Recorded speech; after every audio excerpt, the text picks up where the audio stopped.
Hey, Charles, how's it going today? I am so happy to be back on the Gerson show. Spoiler alert for folks at home. We had a little crosswires um, 2 days ago when we did episodes, but that was the producer's fault. Producer Norman Schneebelevis. Yes, we have producers. Norman, you're fired. We were going to do this artist at the different albums. But now we are locked in place. We fired Norman. Well, we fired Norman. I don't have no firing Yeah. authority. I just sit on the couch and he's at the desk. But what are we doing today, Lee, which was my pick? It's an album by Nina Simone called Nina Simone Sings the Blues. Now, Lee, you are the jazz expert on this channel. Give us the rundown on your take on Nina Simone before you heard this record. I knew of her. I had another album of hers which was really good. The copy I had a song that the grooves were kind of worn, so it was hard to hear the whole thing. And it's a rare album, so I'm glad that I got it at all.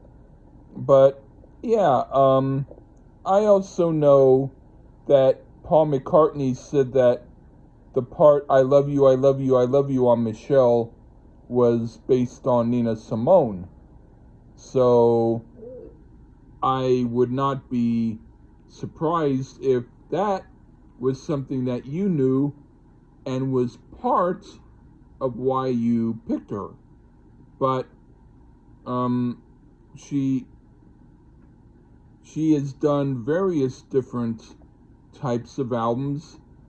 There was another album of hers that I did have that for some reason the sound quality on the album sounded like it was maybe recorded on bad mono equipment, and so the sound was flat. I still have to listen to the album in total because I didn't, but it was on Colpix, which was like Columbia's version of film music, and that one was more she's only singing, and so that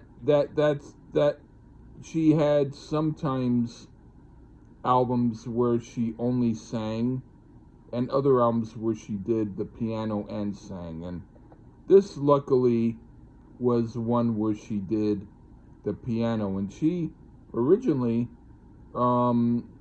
did more piano than singing. She was kind of like what I would call when Nat King Cole first started with the King Cole Trio, which is some great stuff, and all of that. Huh? I'm going to remember that, but go ahead. Yeah, and but she was sort of like maybe the you know, another pianist who was kind of like that, who started out with the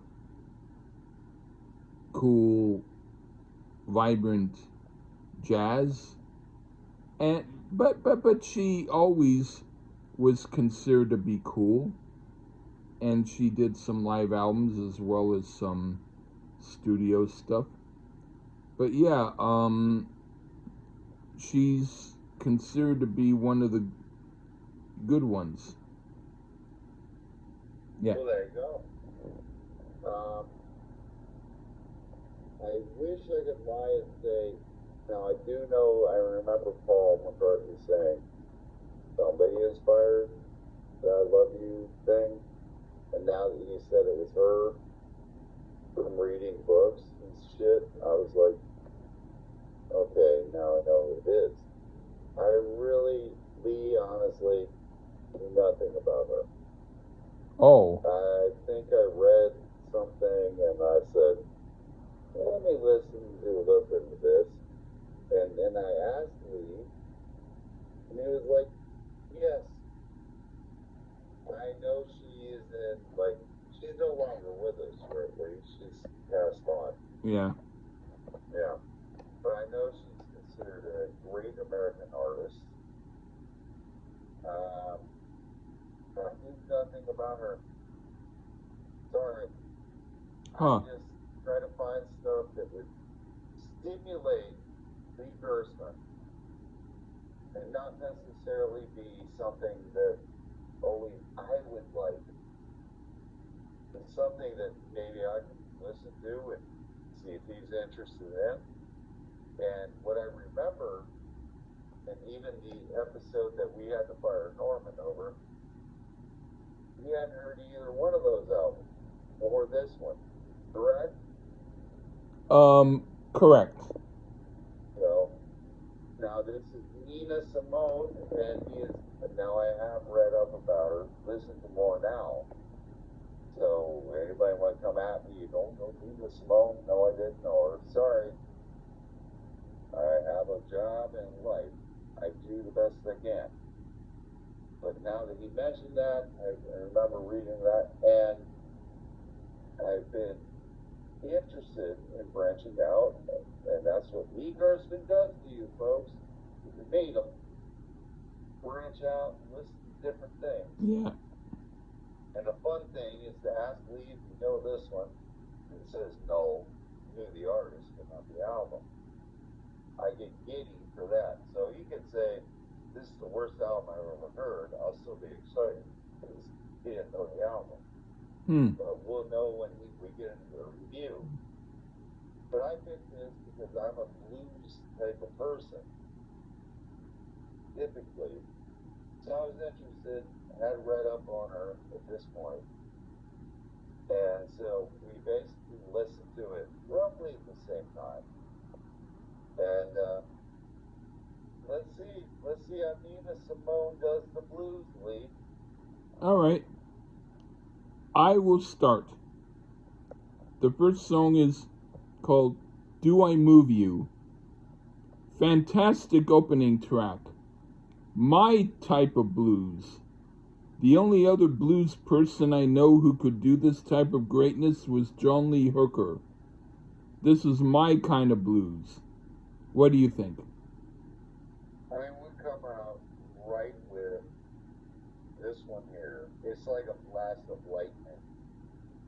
Fantastic piano on this one. The band is pretty spectacular. I really enjoyed the looseness of the recording. Like it sounds live to tape. And this was an excellent opener. Pretty fabulous, I would say, is that song. All right, what do you think of Day and Night?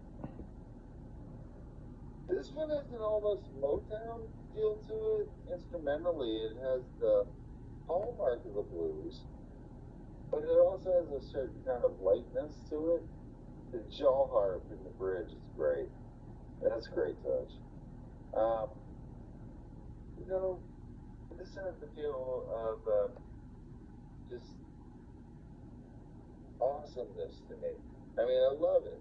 Fun little number here, Day and Night. Okay, but this is way too much blues credibility for me to say anything critical about the diversity of the styles. It's really done rather well. Someone might say it's filler. Not me, but someone might because of the different pop elements. But I think it was integrated excellently. I would have liked to hear Leslie Gore try this type of stuff. I dig it. Okay. Yeah. Now for In the Dark. This is a great blues ballad of the type I could imagine little Walter Jacob doing. This is supreme great stuff. What do you think? Well, we're back in the total blues pocket here. Quite sexual feel to it, this song, but in a clever, non-explicit way. The piano is outrageously good, outrageously, whatever you want to call it. Nina Simone is excellent on the piano here, And this is a great sultry track. Up to this point, this one I'm digging the most thus far, In the Dark. Great track. All right, what do you think of Real Real? Now we get a slight gospel feel. Prominent claps and that organ. Get you off your feet. Solid guitar on this track. Definitely has that upbeat gospel feel here. Yeah. I kind of thought that this is blues, but that's about my only criticism. I enjoy it, but I don't know that it's a blues song. Huh. Well, I put this is also great.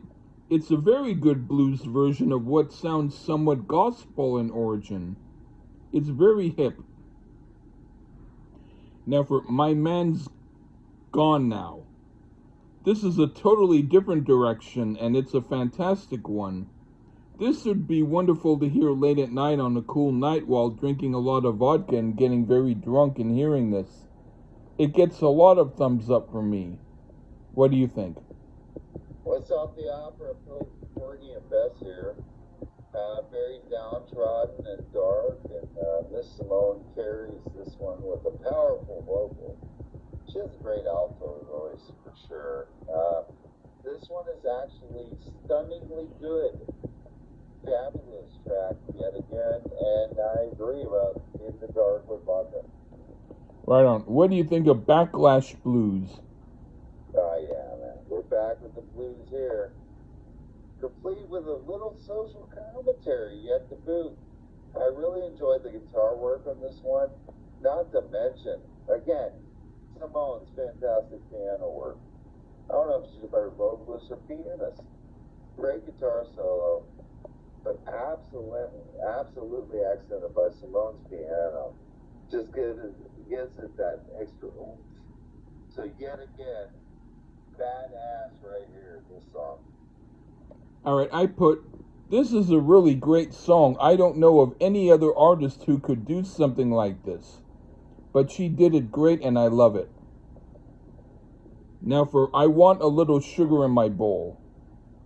This is another totally different direction, doing something like Spencer Williams, who wrote Basin Street Blues.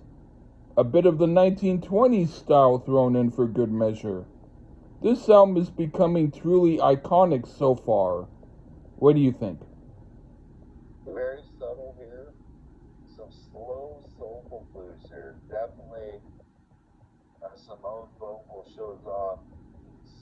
Like we're showing off her vocals here as far as the arrangement. Pretty cool lyrics here. I mean, I love the line, I want some steam on my clothes. Pretty good. It's a little bit familiar for this album. I mean, it'd be the greatest song on many, many groups of albums, but just for here, but I really did like it in the end. All right, what do you think of the song Buck? And ode to big, strong, hard-working dudes here, this one. And it has a sexual feel back from the track. Quite a bit playful, though, in it. Another pushing it on filler type track, but I liked it better than the previous one. I put, unfortunately, the first odd duck here that doesn't belong. This sounds like the backing was by the Wrecking Crew on a day they were only in it for the quick buck and wanted to leave. I won't say Nina Simone sings it that way, but the backing players don't sound into it. And it sounds a bit odd, as if it's the one too shiny clean wall in an otherwise untouched wall surface in the other rooms. It stands out in a not good way. And now for Since I Fell For You. This is a great version of this song, perhaps one of the best I've heard. The microphone is a bit too close, so there's engineering issues with this song, but not performance issues, only microphone issues. which I can overlook because this is done really great. What do you think? Oh wow, the piano work is excellent here. Some slow, sultry blues here. You can almost smell the smoke in the room when she's singing it.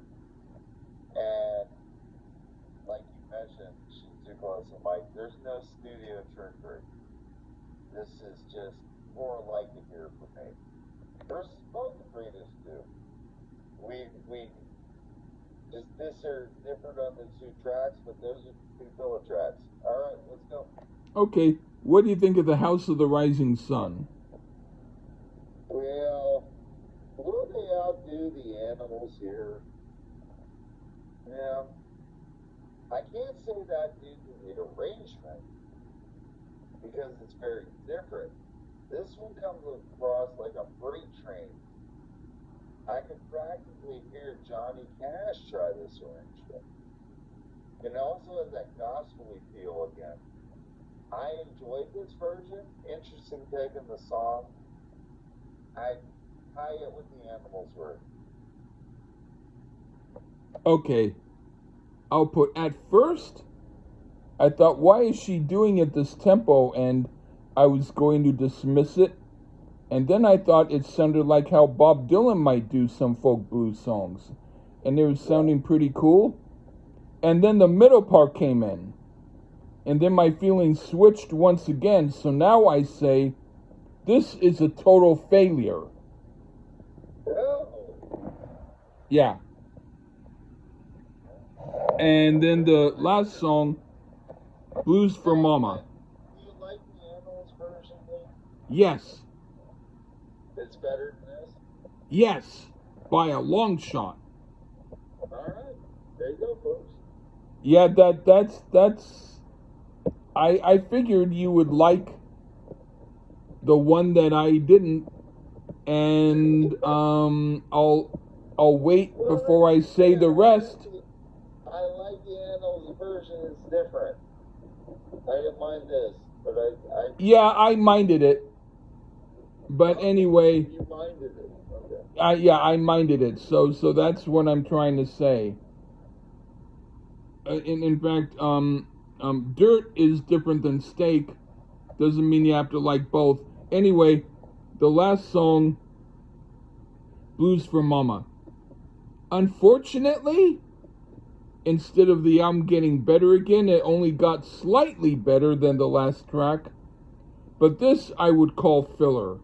It's fine, but it doesn't sound transcendent like everything before the House of the Rising Sun. The album couldn't have finished with Since I Fell for You, and it would have been close to a perfect album. What do you think? This is probably the other one. Speech, Yeah. But whatever. And you chose properly. But, you know, to compare steak to dirt, I mean, who the fuck eats dirt? Nobody. I don't know about that. Have you ate dirt purposely? Ever? Huh? Have you ate dirt over steak purposely? No, I never did any time. No, I wouldn't. Yeah, I wouldn't either. Do you like? Would you take Vienna sausages or sardines? I prefer sardines. So I'd eat Vienna sausages. We close out with some good blues here for me. And it's in the title. Is it great, like Muddy Waters? No. But is it better than the songs we didn't like, which was a couple? Yeah, it's better than that. But that's what it is. But in the end, I like maybe one more song than we. We might have different on the songs. But I think this album is worth listening to. Yeah.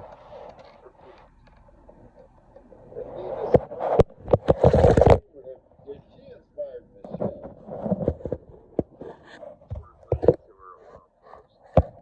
right there. lot of recording Yeah. There was a lot of surgery going on. That's why you're close to the mic. I heard that a lot on the album too. The very authentic, great sounding recording. Yeah. But either way, now we did notes on another Nina Smoke Blues album that we're gonna have to do. Yeah. And it has some of the same greatness and some of the same problems. Well, there we go. But I'm going to be certain that you're going to be thinking the same way that you did on this. However, I can't wait to do a Nina Simone jazz album. Oh, I know which one to do. I'll pick it. And also, it's your choice. And also, you brought up Nat King Cole. Look out for Nat King Cole down the. You mean the Nat King Cole trio? Yes. Look out for the Nat King Cole. You want to do that? Yes. Down the future. I have a very good reason why, by the way. Yeah. But hey, this isn't like doing Nantucket. This No. is a treasure. A couple bad songs that we didn't agree upon which one is still pretty damn good. So, Yeah. there you go. Let's end it positively. Yeah, okay. Nina Simone sings the blues.